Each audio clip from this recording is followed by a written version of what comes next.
want to live a life on fire and on mission. You want to be filled with such conviction and drive that you stop caring about what anyone thinks. You want to face each day alive, authentic, and fully present in every moment. With your wife, with your kids, on the street, at work. You want to bring yourself to the table and to stop bringing the watered-down, nice, what everyone wants version of you. You want that self to be a man who is burning in passion for Jesus, unafraid to bring his kingdom to anyone in your path, no matter what it costs you. You want to love the one in front of you without fear, without needing love back, and without reserve. You want to husband well. You want to father well. You want to shepherd your life well. You want to be a safe pillar for anybody around you. You want to experience God for real, to not just believe, but to know that he's got you and that he'll show up on your behalf, that he'll show up through you. You want to get to the end of your race and say, yep, I gave it everything. Jesus, you know I'm all in. And you want to know just how to get there. Welcome to Man Warrior King. I'm your host, Matt Halleck. Congratulations. You're among the violent, taking the kingdom by force. You're among the chosen, answering the call to rise above yourself. You're in the forge, being stripped down and strengthened, and you will rise stronger, solid, unshakable. You are a man. You're a warrior. You are a king.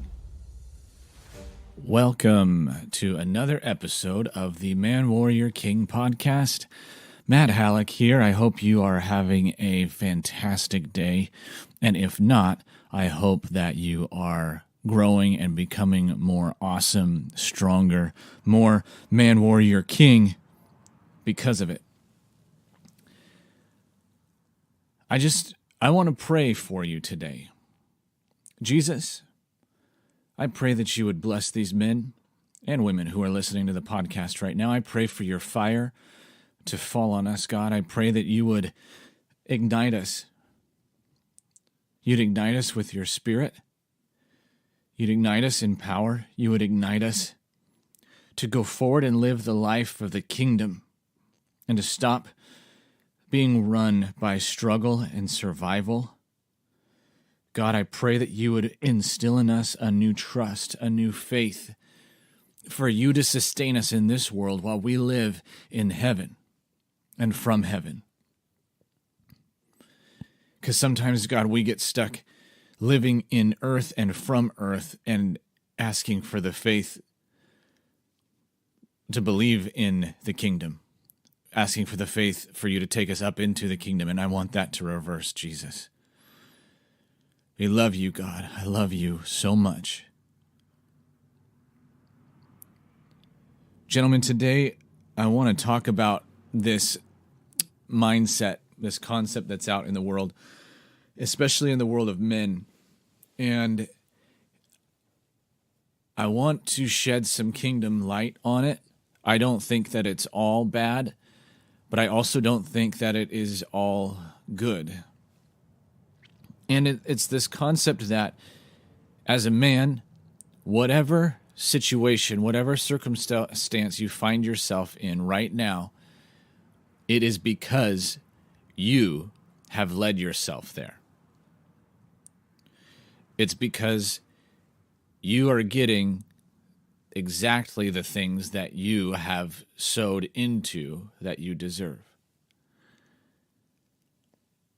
And this teaching, I understand, has been really, really powerful to help men get their lives in order, to get up, get moving, stop wallowing in victim self-pity, and start taking some action and some ownership over themselves.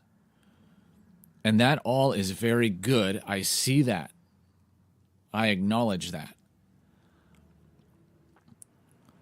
But I think that it's an incomplete picture, and I think that it can do damage to those of us that it may not apply to. And it's not completely biblical either. And I realized this lately when I was reading one of my favorite king stories in the book of 2 Chronicles.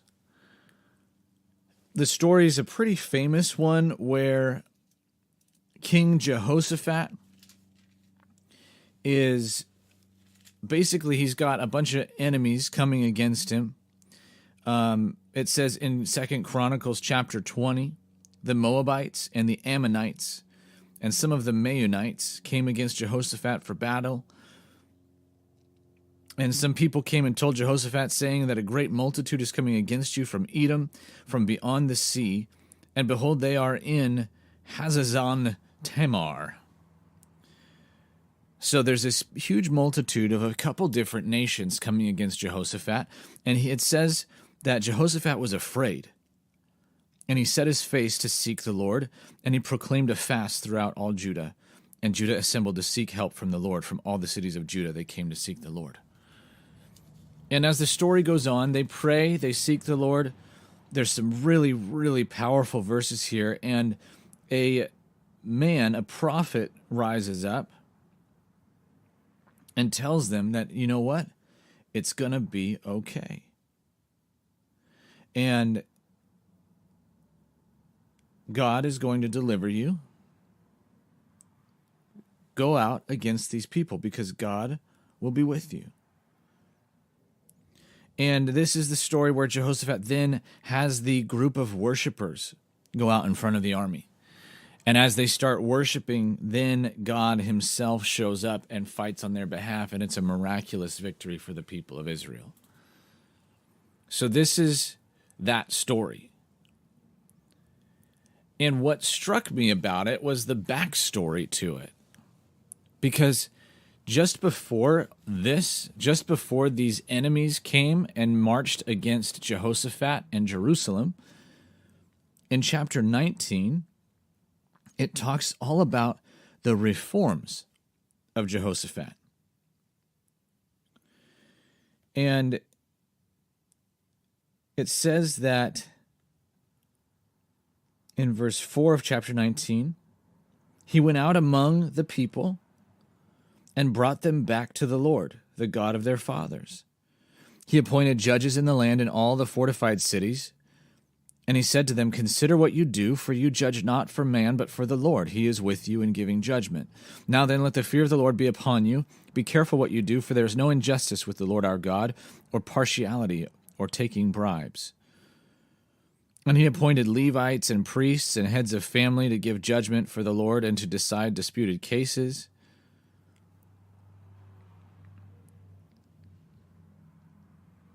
He said, thus you shall do in the fear of the Lord in faithfulness and with your whole heart. Whenever a case comes to you from your brothers who live in their cities concerning bloodshed, all these things, then you shall warn them that they may not incur guilt before the Lord, and wrath may not come upon you and your brothers. So, and then he finally says, deal courageously, and may the Lord be with the upright. See, his goal here was to establish an order of rule in his land, in the land of Judah, so that the people could be brought back to the Lord in their hearts, with their whole hearts. He was good. He was one of the good kings. He was on the right track. And then, in the next chapter, chapter 20, a big multitude of a few different nations start marching against him to take him down. And I realized, well, wait a second. Jehoshaphat did not find himself in this predicament because of his poor beliefs, his poor choices.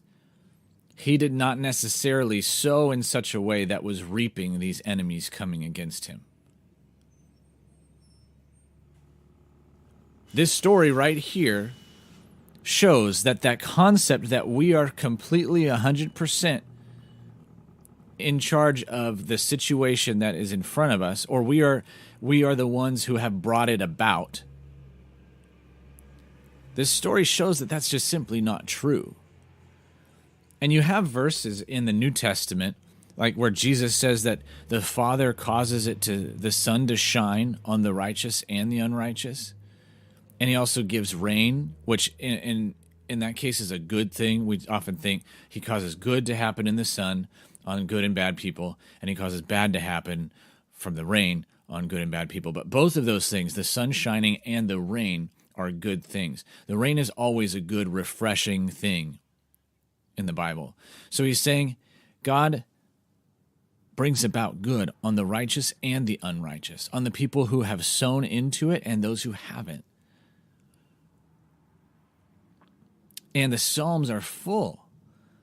The Psalms are full of people complaining to the Lord like, hey, why is it that the wicked are prospering and the righteous are not? Why am I talking about this? It's because I want to point out a couple of things. The first is that if you find yourself in some pretty difficult life situations, if you find yourself barely getting by in finances and hardly able to take care of your family, even though you have been investing, pouring yourself out for the sake of your family, and it just doesn't seem like it's cutting it. It just doesn't seem like it's good enough. If that has led you to feel and to think, well, I'm just not good enough. I am just not cutting it. I wasn't meant for this. I'm not man enough for this. That is wrong. And it could be any number of situations. It could be your kids acting up, rebelling, not following Jesus. You might have poured in to them. Not everything that goes wrong in life is because you, man, have made it so. It is not always your fault. You can be after the Lord with your whole heart, and you can still have crap rise up against you. Jesus promised it. He said, in this world you will have trouble. That's a promise. That is a guarantee. So we need to stop automatically thinking that I should have just done this better. If I had done better, if I hadn't been an idiot on this or that thing, then we'd be better off. And this is my fault. We have to stop that. The flip side is that you do reap what you sow. The flip side is that oftentimes where you are at in life is because of what you have poured into it. You are getting the return of what you have invested. I mean, just like this story, Jehoshaphat invests good. He moves the people to return to the Lord. He wants them to follow him. He wants to honor God with his kingdom, with his reign. And he gets threatened and enemies come against him. I mean, he could have thought, how could I not have seen this? How could I have been so distracted by going through the land and establishing judges that I didn't even see these enemies coming against us? How could I not have been better at diplomacy and made better relationships with these nations before? How have I just blown it? How am I not cut out for this? He could have thought all those things, but that has nothing to do with this story. That has nothing to do with God coming in and rescuing. That has nothing to do with why these people were coming. It might just be that God's people attract attention from the enemy.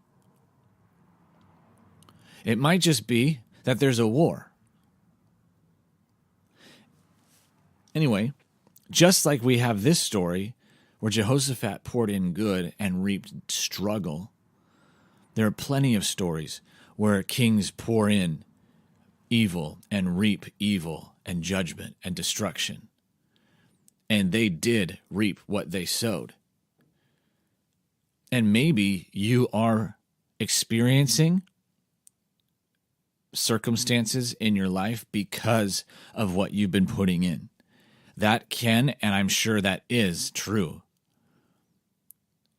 And I don't want to dismiss that, because while not everything is your fault, everything is your responsibility.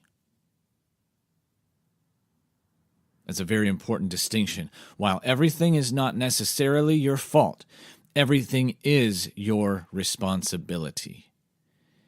It is now within your domain. It is now within your kingdom. And so you must take action. And you cannot look to anybody else to do it for you.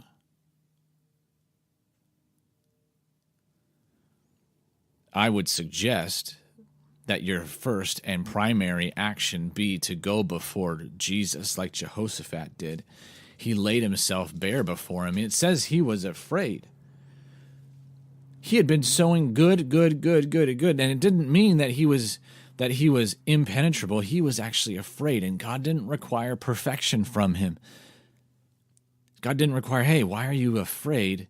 Stop being fearful and let's just talk about it like a man. If you're living in fear, then I'm not going to act. I'm not going to rescue you because you're afraid and you don't have faith.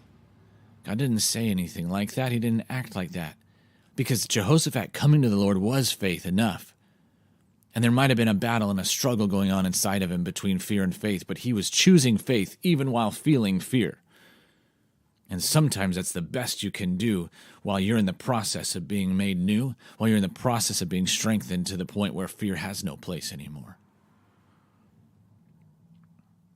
And Jehoshaphat even said, how about this, guys? I should have known. I should have known what to do. I should know right now what to do, and it's my fault. I've been lazy. I've been neglecting my duties as a man because now I don't know what to do in this situation. But Jehoshaphat says this to God. He says, we are powerless against this great horde that's coming against us. We don't know what to do, but our eyes are on you. Can you at least say that much? You may not know what to do, but you can sure as heck set your eyes on God. And you can admit humbly, I am powerless to change this because I've been struggling against it for years. And now, crisis mode is here. I don't know how we're going to make it. I don't know how I'm going to make it.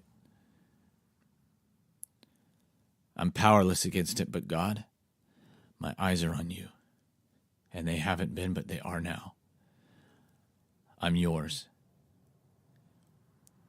And if you deliver me, I'm yours. And even if you don't, I'm yours.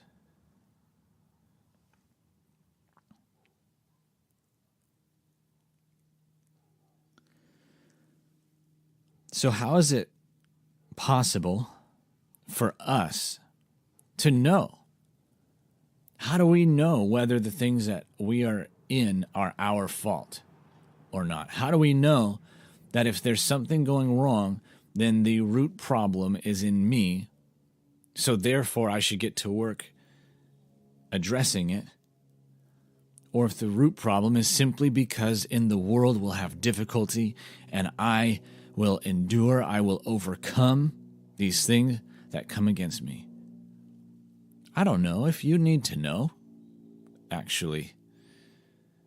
I wonder if the fact that it's not easily cut and dried, if it's not pure black and white, if sometimes the things that come against you are because of what you have sown, or if they're just because of the fact that you are following the Lord with all your heart and crap has happened and it wants to steer you off course. Maybe the fact that you don't know for sure which one it is an invitation into a deeper connection and a deeper relationship with Jesus. Maybe he doesn't want the answer to be super easy so that you have to engage with him, so that you have to speak with him, so that you have to go before him like Jehoshaphat did and lay yourself out and wait to hear from him. Everything is an invitation into relating with him. He doesn't want you to go out without knowing him, without being with him, without speaking and hearing from him. And if you don't have all the answers, then you're kind of forced to go ask for them. Maybe there's a beauty in this lack of a solid answer, because now you can really know Jesus. Because now you can get to know him, and you don't have to find the root cause of your problems. You don't have to troubleshoot them if you have the answer, which is Jesus, his Holy Spirit, living inside of you, ready to release heaven on all of your circumstances, all of your brokennesses, root causes, symptoms, outside forces, whatever. The answer is the same, and it's Jesus. The answer is the same. It's the kingdom of heaven being made manifest inside of you.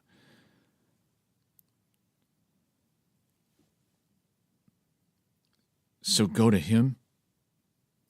Run to him. Be with him. Everything that I'm saying to you in this podcast, in this blog, is pointless if it's not leading you into a higher plane of relationship with Jesus. I don't want to give you answers that exist independently of him. They should always move you back into connection, back into fire in the presence of God. Bless you, gentlemen. This is Matt Halleck signing off and thanking you again for being a part of the Man Warrior King community. If you want more, head over to manwarriorking.com. And please remember to take just a couple seconds to subscribe on iTunes and to leave a 5-star rating and a review so that more and more men can join us as we become awesome. You are a kingdom man. Go out, take more ground, push back darkness. Remember, you bring value into your home, your work, and your circle. You are not a taker, you are a giver. Abundance is your atmosphere.